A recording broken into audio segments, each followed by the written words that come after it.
అంటే రేవంత్ రెడ్డి గారు మీరు ఏం సంకేతం ఇస్తా ఉన్నారు తెలంగాణ పోలీసులకు, తెలంగాణ ప్రజలకు? అంటే నేను ఎట్లయితే తిడుతున్నానో మీరు కూడా పోలీసు వాళ్ళని అట్లనే తిట్టండి, మీరు కూడా అట్లనే తిట్టండి పోలీసు వాళ్ళని మీరు సంకేతం ఇస్తున్నారు. మిమ్మల్ని చూసుకొని మీ మంత్రులు, మీ ఎమ్మెల్యేలు అందరు కూడా ఇవాళ పోలీసు వాళ్ళని తిడతా ఉన్నారు, ప్రభుత్వ అధికారులను తిడతా ఉన్నారు. లేకపోతే ఏం భాష అంటది? జగ్గారెడ్డి గారు మీకేమన్నా సంస్కారం ఏమన్నా ఉన్నదా?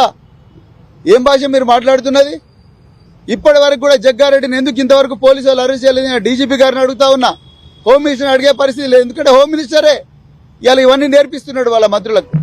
గాంధీ భవన్ల గురించి నాకు ఇప్పటికీ డౌట్ ఉన్నది. చాలా మంది కాంగ్రెస్ నాయకులు గంజాయి దాగొచ్చి రోడ్ల మీద ఈ విధంగా ప్రభుత్వ అధికారుల మీద దుర్భాషలు ఆడుతా ఉన్నారు. లేకపోతే ఎట్లా ఆయన మాట్లాడతాడు? అంత ఘోరమైన భాష. హోంగార్డులు ఏం పాపం చేసిండ్రు? వాళ్ళు రెక్కాడితే డొక్కాడని కుటుంబాల నుంచి వచ్చి ఉంటారు. అరకొర జీతాలతోని రాత్రింబవళ్ళు పనిచేస్తూ ఉంటారు. మీరు మీ అయ్యవ్వకు పుట్టినోళ్ళు అయితే మీరు ఇట్లా చేస్తారా? మీ సంగతి చూస్తా బిడ్డ, మీరు ఎట్లా ఉద్యోగం చేస్తారు అని ఒక ఎక్స్ఎమ్మెల్యే మాట్లాడితే, టీపీసీసీ వర్కింగ్ ప్రెసిడెంట్ మాట్లాడితే ప్రజలు ఎవరికి చెప్పుకోవాలి?